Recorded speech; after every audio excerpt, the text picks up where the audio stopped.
apabila Hakim Eman Sulaiman ternyata siapapun itu dilaporkan atas keputusannya yang sah secara konstitusi, ya, pasti masyarakat Indonesia pasti bergejolak. Lihatin omongan saya. Jadi kalau ada di sini pengacara yang mengatakan kalau dilaporkan Hakim Eman Sulaiman seluruh rakyat bergejolak, saya mau lihat gejolak seperti apa itu. Dan saya bersama dengan tim akan melaporkan ke Komisi Yudisial. Kenapa? Karena itu hak saya untuk menilai apakah putusan hakim ini jalan atau tidak. Saya mau lihat sebergejolak apa masyarakat Indonesia. Dan kalau itu bahasa itu adalah bahasa yang serius. Hai guys, masyarakat Indonesia dan netizen yang cerdas. Kali ini kita akan mengulas sebuah berita yang lagi viral dan akan mengulas sebuah informasi yang lagi viral. Salah satunya yaitu tentang kasus-kasus, tentang berita-berita yang viral ya teman-teman. Dan apa beritanya yang lagi viral yang mau saya ulas? Mari kita tonton ya teman-teman ya. Silakan, Tony. Singkat saja, jangan terlalu banyak. Silakan. Ya, ada dua hal. Pertama, kakaknya Vina, Mbak Marliana, setelah putusan itu WhatsApp ke saya, menyampaikan selamat. Kakaknya Vina. Kakaknya Vina, Mbak Marliana, selamat atas kemenangannya. Makasih Mbak, saya ikut senang. Peggy bebas.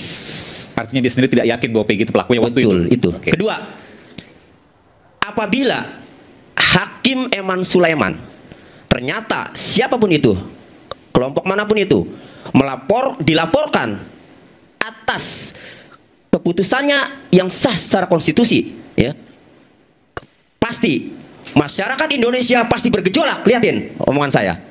Karena dia memutus itu berdasarkan hukum, ya. Jadi kalau penetapan tersangka itu kemudian dibatalkan, jelas karena alasan penyidik menetapkan tersangka, kenapa tidak dilakukan pemanggilan dulu terhadap Peggy Setiawan? Berdalih karena sudah DPO. Nah, sementara DPO dari penjelasan dari jawaban yang disampaikan kepada penyidik, ya, itu ditetapkan pada tanggal 15 September 2016. Lalu dikajilah, dianalisa apakah penetapan DPO pada tanggal 15 September 2016 apakah sesuai prosedur atau tidak. Saat itu masih berlaku peraturan Kapolri nomor 14 tahun 2012 yang sekarang dicabut dengan digantikan 6 tahun 2019. Tapi saat itu masih berlaku pada saat penetapan DPO 15 September 2016. Dalam pasal 31 Perkapolri tersebut menyatakan bahwa tersangka yang telah dipanggil guna untuk pemeriksaan penyidikan perkara lebih dari 3 kali, kemudian keberadaannya tidak diketahui, maka dimuat dalam daftar pencarian orang dan dibuat surat pencarian orang. Ada 2 unsur yang harus dipenuhi untuk menetapkan seseorang menjadi DPO, ya, menurut Perkapolri pasal 31 tersebut, yaitu 1, orang yang ditetapkan DPO haruslah statusnya sebagai tersangka karena kata awalnya tersangka. Kedua, haruslah dilakukan pemanggilan. Di situ dikatakan lebih dari 3 kali, ya. Sehingga, ya, kalau hal itu kemudian tidak dipenuhi, maka penetapan DPO itu adalah batal demi hukum. Terbukti penyidik dalam pra peradilan tidak mampu menunjukkan bukti bahwa Peggy Setiawan sudah ditetapkan sebagai tersangka sampai ditetapkan DPO 15 September 2016. Terbukti penyidik tidak mampu menunjukkan surat panggilan sebelum ditetapkan sebagai DPO tanggal 15 September 2016. Lalu kalau DPO-nya batal, apakah Peggy Setiawan adalah seorang DPO? Bukan. Kalau bukan, berarti Peggy Setiawan adalah orang yang dicurigai, yang diduga Peggy Alias Peron. Kalau orang yang dicurigai, mbok ya lebih bijak dilakukan saja penyelidikan dulu. Dilakukan saja penyidikan dulu, diperiksa dulu. Kan bagus kalau begitu. Okay. Nah, jadi tapi Anda meyakini bahwa Peggy itu ada tapi bukan Peggy Setiawan yang dimaksud selama ini, Peggy yang lain. Humas mengatakan sudah mengumpulkan nama-nama Peggy itu sampai banyak, ada 5 orang. Kemudian Pak Benny Mamoto juga menyampaikan. Sehingga dari pernyataan Pak Kadif Humas Polri dan Pak dari Komisioner Kompolnas, berarti kan ada 4 Peggy lagi. Periksa, umumkan ke publik. Baik. Itu. Baik. Terima kasih, kita berikan tangan. Saya ke Bung Rasman, silakan Bung Rasman. Terima kasih. Riza. Saya terima kasih Bang Saur nih. Ini baru berdebat tapi jitu gitu kan.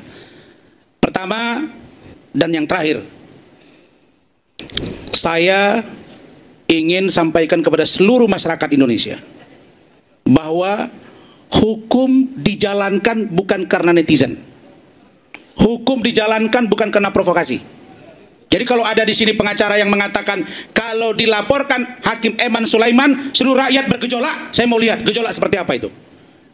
Dan saya bersama dengan tim akan melaporkan ke Komisi Yudisial. Kenapa? Karena itu hak saya untuk menilai apakah putusan hakim ini jalan atau tidak. Saya mau lihat sebergejolak apa masyarakat Indonesia. Dan kalau itu, bahasa itu adalah bahasa yang serius. Artinya ada provokasi yang dibangun melalui forum ini. Yang kedua, saya memberi pesan yang terang benderang kepada Polda Jabar.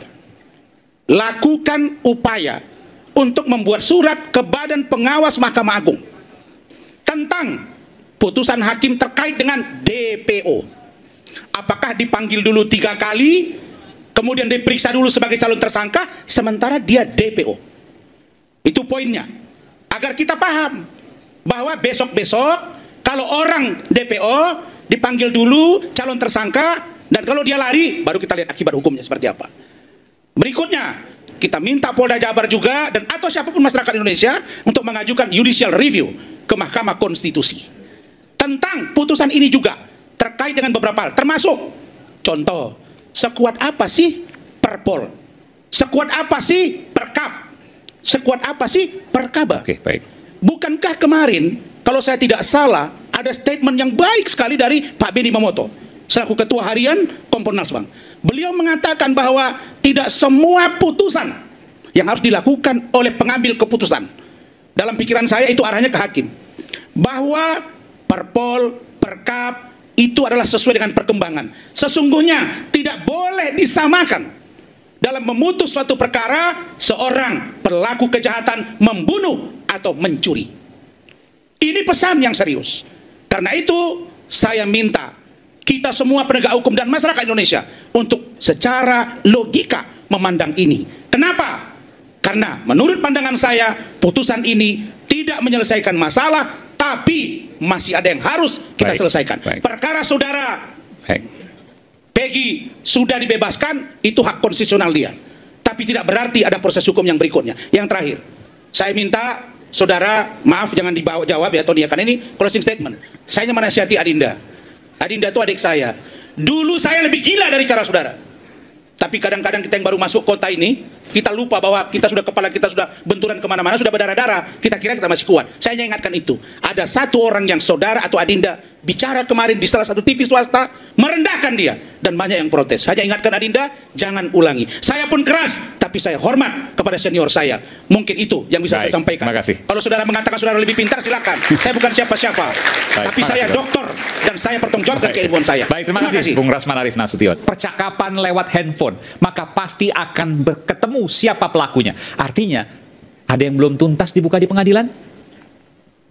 Saya tidak menggunakan kata pasti. Saya ulangi, firasat saya mengatakan bukti rinci komunikasi elektronik itu ada. Dan mungkin disimpan di suatu tempat di Polda Jabar sana.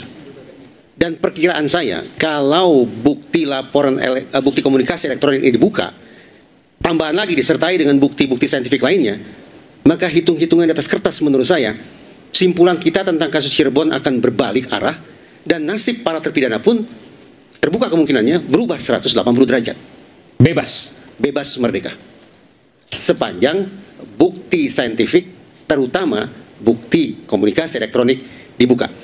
Karena itu, saya tidak memprovokasi, tapi saya mengajak, karena setahu saya yakin rakyat berdaulat, citizen, netizen juga punya hak untuk bersuara, termasuk menyemangati Mabes Polri untuk mencari di mana gerangan bukti komunikasi elektronik itu. Yang selama ini belum pernah dibuka dimanapun, termasuk di peradilan. Dan lebih-lebih tidak pernah diangkat atau diajukan di ruang persidangan. Baik.